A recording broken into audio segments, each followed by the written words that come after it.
Good afternoon, everybody.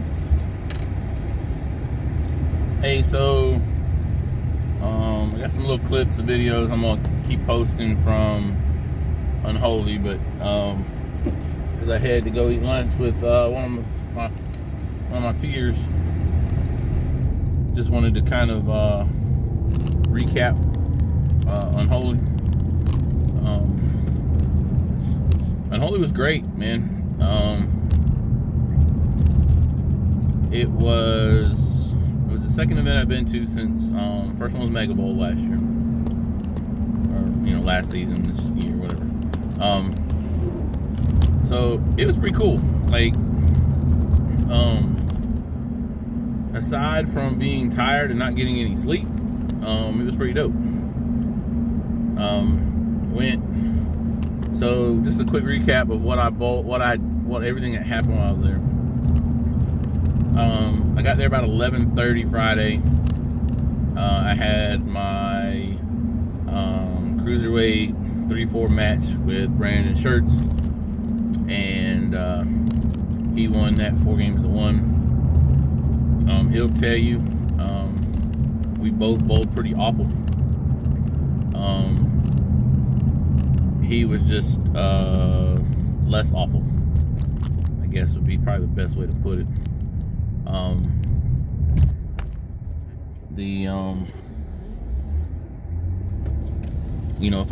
If I could have bowled that match after my Unholy squads, it would have been a whole lot better, because during my first Unholy squad Saturday morning, I decided to start throwing urethane, and I know urethane's never the popular thing, it's a house shot, blah blah blah, but I was having so many control issues with the back end. It just wasn't good. So it had kind of the reverse effect on my team Saturday morning, because it kind of made a place for them to bounce off of better than how Dowling was playing. So almost had a couple. Kevin Allgood went 289. Had the front 10. And the lady, it was one with Angel. She did a really good job too.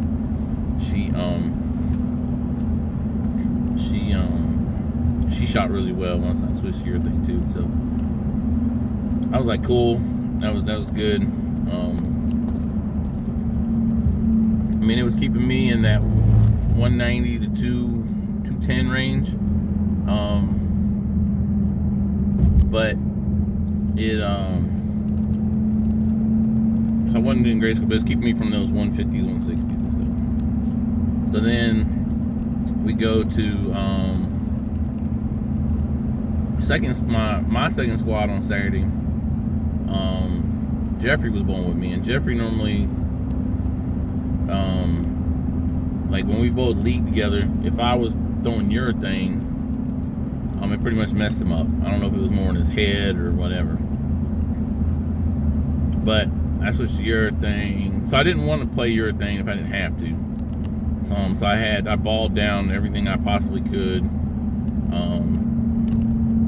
for that squad, and I just couldn't get the same reactions I could with pitch black. So through pitch black, and Jeffrey had 3 games where he was only off a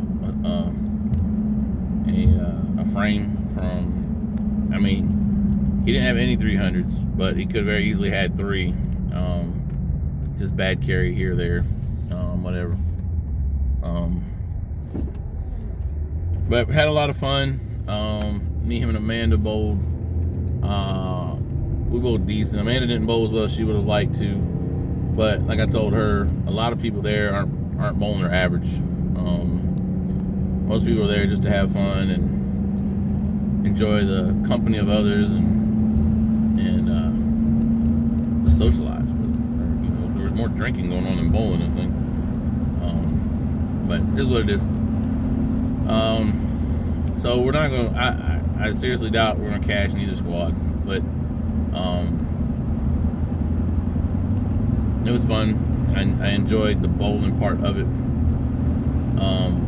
I've got to reconnect with this lady Tanisha that pretty awesome, and it's weird how things just kind of work full circle. At Mega Bowl, she was bowling with us on the same pair for the 1050 caps when me and Shannon and Chris, Karen, and Rob bowled at Mega Bowl. She was so it just worked out. She happened to be on the same pair, so we got to reminisce a little bit and look forward to. She's from up north, so I know now I got Mega Bowl this year's supposed to be in Richmond. So when I go up there, it'll be somebody know whatever. So she's pretty cool chick. Had a good time with her, no doubt. But it was so the only, I guess I was aggravated a little bit, being the WCS coordinator with Joe. We had it worked out to where I would cover Friday and Sunday, he would cover Saturday, because he bowled Friday, he bowled Sunday, and then I bowled Saturday, so it kind of worked out. Well, so Friday, after I bowled my cruiserweight match, I had to deal with, I had to do the sign-ups for 4 o'clock squad. Then sign-ups for the 9 o'clock squad. Well, I noticed a camera guy there, and it's not the guy we normally have.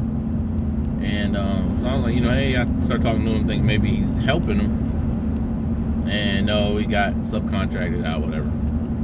The guy didn't know anything about bowling. So I did kind of feel like I ended up kind of babysitting him a little bit all weekend. Here, come down here, watch this. She's got the front 8. Hey, come over, watch this. He's got the front 10. Did a couple interviews. I don't know how the interviews are gonna go. A lot of the times in the other videos I've seen from past events, there's not really a lot of interviews like that. It's more like, hey, just put somebody on camera and let them say, hey, I'm from so-and-so, we're here, I'm first unholy, blah, blah, blah, blah, blah. But nonetheless,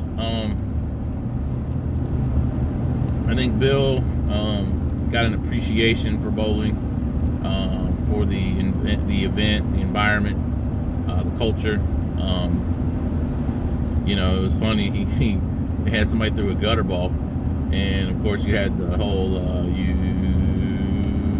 suck kind of thing, and he thought it was disrespectful at first, and so I explained that to him. I explained to him about the powdering with the 5-pin and how all that works. So it was seriously a lot of fun, no doubt. Had didn't have any jersey issues. There's one point a guy had his on backwards. That was interesting. But anyway, back before I get to that, back to the schedule part. So Friday night, they had Flash TV, which is Dre Gaither. Kind of got it from what Dougie does up north. Basically just a bunch of action matches, people betting, $100 best of 5,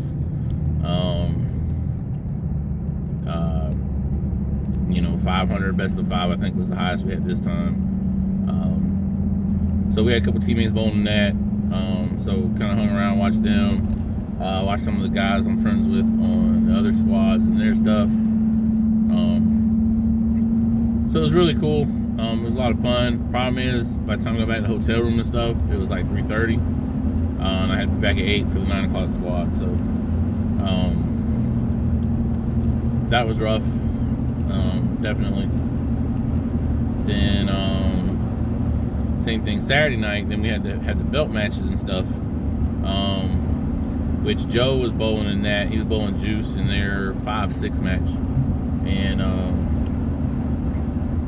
so I got to watch. So I had to live stream it because the camera guy we had wasn't available. So I had to live stream it and try to keep up with 5 matches at once. And while Mal was running a tournament with the rest of the house, so it was crazy. It really was.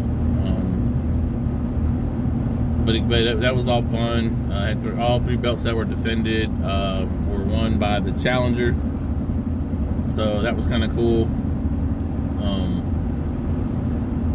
Went to so again that night. I think we left at like 2:30. Had to be back up in the morning, of course, again for. And we hadn't really eaten, so we went to Waffle House. Hung out with all that. But then I had to get back up Sunday for the 9 o'clock squad Sunday. So it was just a lot. Had some average issues come up a couple times.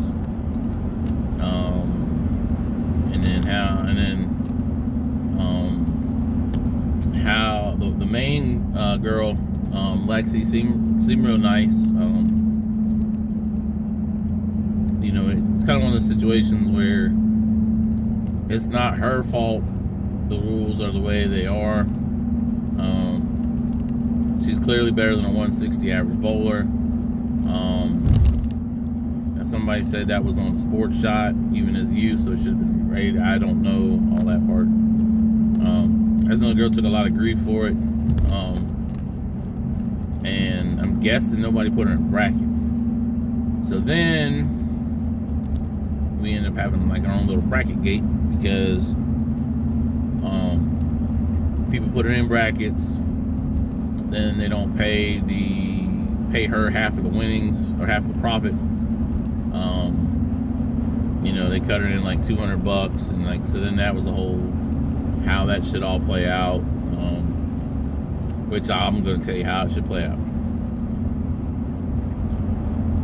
And I said this on a post. If you bet on somebody, they're your horse, all right? So they're not your whore, okay? Your whore you make money off of, don't care about nothing else that's going on. Your horse, take care of your horse. That's how they stay your horse. So in the South,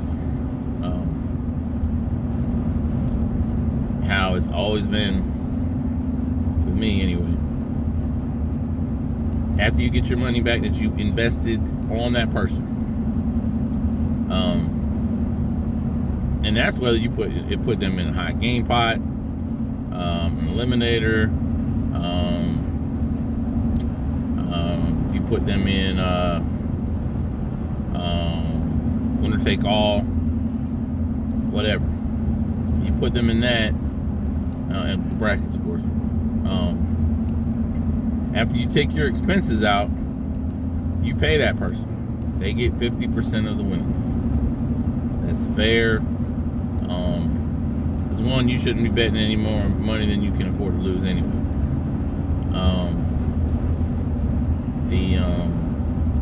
Because some people don't want to be in brackets anyway. They don't like the pressure. They don't like people coming up going, "Hey man, I heard you're still alive in 28 brackets," and like, shit, I didn't play brackets, you know. So then if you didn't know somebody trying to make money off you, that could piss you off and all that kind of stuff. So easy way is simple: half of your winnings, no matter what side action you put them in, you give that person. Now, if I bet somebody, hey, I bet you $100 so-and-so beat so-and-so, that ain't got nothing to do with it. That's completely different. If I want to kick them a nickel, I'm more than welcome to kick them a nickel. But at the same time, you know, there's no because it's not betting on the one person. You're betting on basically two people. One person doing something the other one doesn't do. So it's just the way that all kind of plays out. But is what it is. So we had a lot of that kind of stuff going on, and so it was fun. So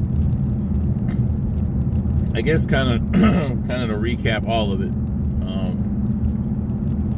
It was fun. I'll do it again, no doubt. Definitely be at Southeast Unholy next year. I wouldn't drive to Northeast Unholy. That's too much, in my opinion.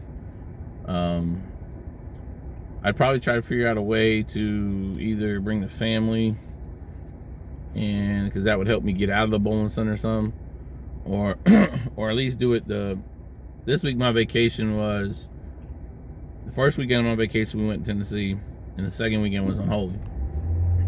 Well, the problem with that became all the days of 3 hours of sleep. I didn't even make it back to the bowling alley Sunday night. I was gonna watch the team rankings match, and when I stopped by the house and Renee told me she wasn't planning on bowling, then I was like, well, the hell with it. I ain't gonna bowl either. And so we went on about our business. So I just was tired. So next year I'll either do where I take the vacation like a Wednesday to Wednesday, and can kind of spread out everything more, or take the vacation after Unholy.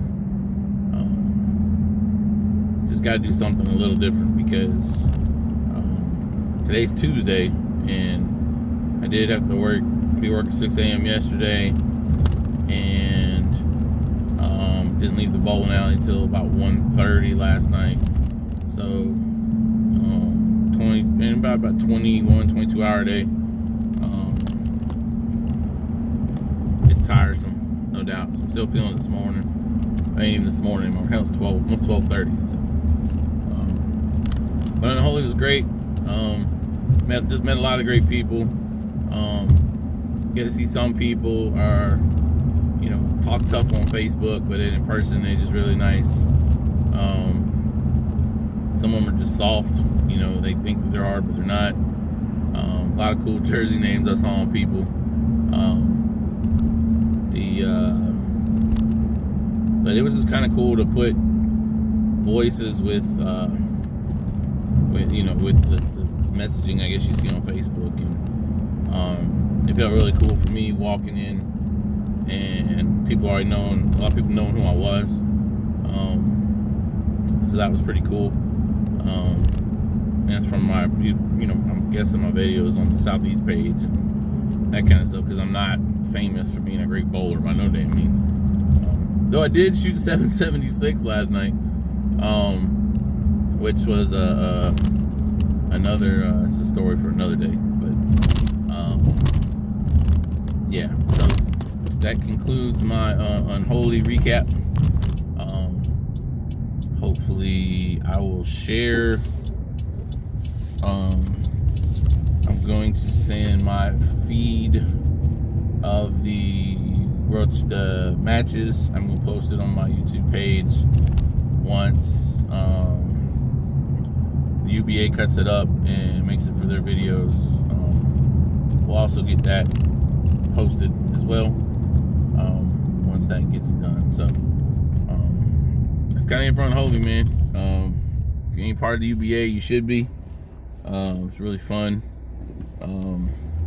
Yeah, it's house shots, and I know how people feel about that, but the environment is crazy fun.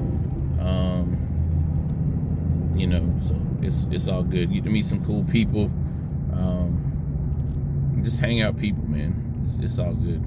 You definitely get out of it what you put into it. So, but I am arriving at Texas Roadhouse, get my lunch on, and I will See y'all later.